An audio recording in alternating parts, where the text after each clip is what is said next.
Hey, Ross here, and I'm going to show you some techniques on how to use photos and textures and things like that to create a nice loose finish on top of whatever you're working on. So here I have a rough painting that I've been working on, and I just took a stock photo and I put the lighten layer on it. And I'm adjusting the layers right now and trying to get a really kind of nice abstract kind of texture pattern and finding ways to apply it to the piece. And I don't want to overdo it, so I'm carefully choosing what areas that really help the image and not just cluster it. So I found the nice kind of highlights of the lava of the image and applying it to the red, and I thought it could make it pop. And right now I'm just adjusting it to make it kind of perfect, and I'm erasing areas that I don't need and rotating and editing areas that I could see working. So basically it's just to add that layer of polish and abstractly, organically to your piece. And I'm trying to find a nice way to move it around right now. Erasing area, and now I'm gonna grab another image, and now these are rocks.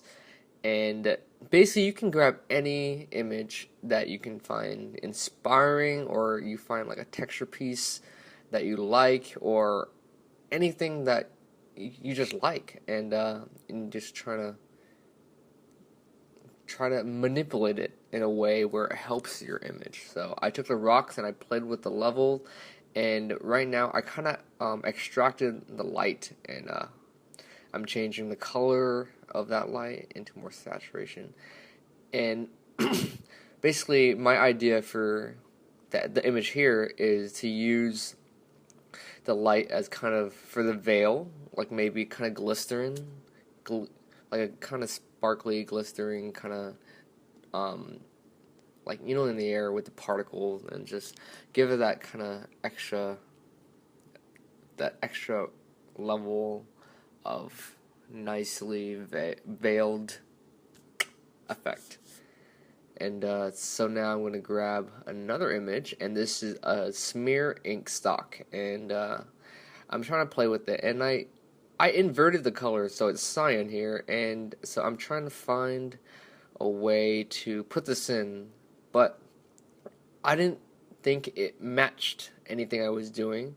And so this is the part where you have to be careful, because you don't want to overdo it, or else you'll lose the first intention of what you wanted to achieve. And so I barely used that. I think I just didn't use any of it. And now I have a stock of veil, and I'm enlarging it, and I lightened it again, and I put it in an area where I thought it would look nice, and so it created more of a veil effect with some color variations. And this is a nice way to get color variation too, a quick organic way to get color variation. So I'm erasing areas that I don't like, and now I have some cools and some blues in the reds, and I think that looked really cool, so I kept it there. And just trying to find that perfect balance of where it helps my image, and keeping the effect of the texture. And then I'm gonna check, just what does it look like with it, without it, and trying to manipulate it.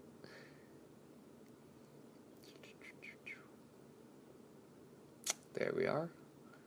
Cool. Yeah, you can see I spazzed out a lot, picturing getting a lot of flip horizontal.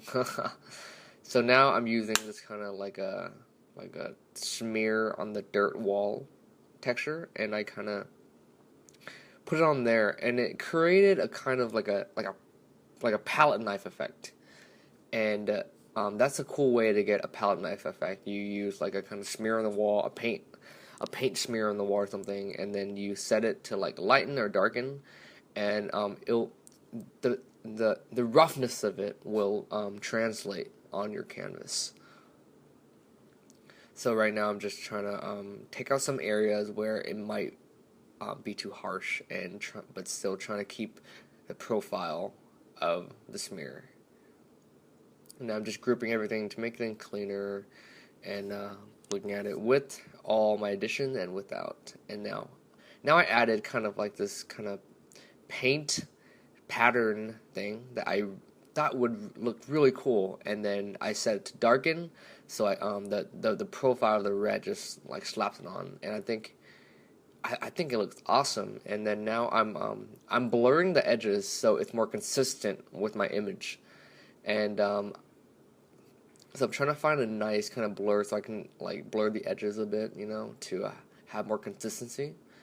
And so I'm trying to rearrange it where it's possible. And now I'm erasing out the areas where I don't really need it, and making sure that I keep the integrity of my own image, but just allowing the texture to have that organic addition to my piece. So I think right there is a good balance, and I'm playing with the saturation right now of the textures, and trying to find that right balance.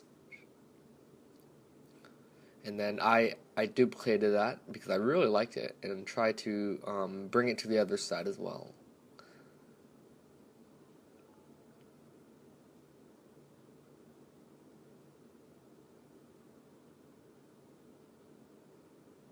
And then now I brought in another the same veil image, and I cut her arm out where there was a pattern I liked that I remembered, and so now I just set to lighten, and the gold light profile translated very well, and so I really wanted to use it, so I played with the levels, and I'm just trying to find a place for it right now, and I thought it'd be great to have it near that band to add that, just a little more pop. And now I'm trying to play with, I decided to darken this time and inverted it, and it gave me a cyan pattern, which is really cool. And I put it on the skin. Maybe it could be like a color translucency, or some like kind of vein, because she's maybe like a little mutant, a little alien, and maybe like alien queen or something like that. So I really like the color variation that that image provided me. So I'm trying to put it on the skin somehow. Basically, this process is techniques, but just trying to exploring digital media and how to use Photoshop to your image in an organic way, where it helps it and it doesn't look too digital, if you know what I mean. So you're not destroying your piece, you're trying to find organic solutions to add on to your piece.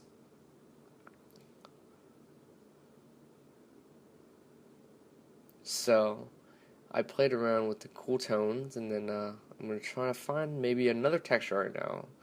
Maybe, so I put on this kind of brick texture. Basically, you can use anything you like, so I just found a bunch of awesome things I liked. And I set it to lighten, and I darkened it, and I got like the profiles of like that little tiny pattern, and it added kind of like sparks in sparks like flint, so basically, but it's like a blue flint, so it's kind of like a dust particle thing that kind of matches the cool tones of her veil, which I found really cool. So I kind of left it there, like I think it just adds like that extra level of environment to it. And right now I copied the whole entire thing, and I'm just trying to play and group everything together with everything I had. So right now I'm overlaying, kind of bringing in the blues. I'm using an overlay blending brush to bringing more blush to her face, more redness to her face, to her lips, just making everything kind of pop. And then I'm bringing the blues in the shadows as well to because shadows are cool. And then I'm trying to pop those patterns that I introduced earlier. And just experimenting. You can be loose and you can have happy accidents. And right now I'm there you go, bringing some of that bounce right there. Just making it pop. Making the whole image work as a whole, and bringing the blues. I'm a sucker for blue. I was trying to restrain from using cool, but I just love bringing cool. So yeah, so yeah. All right. Well, that's basically. And then now I'm using like a mixer brush to kind of blend some of the edges to just that finish kind of touch. So I hope you enjoy this process that I really enjoy using in all my pieces, where I can introduce organic solutions to drive any piece forward. Thank you.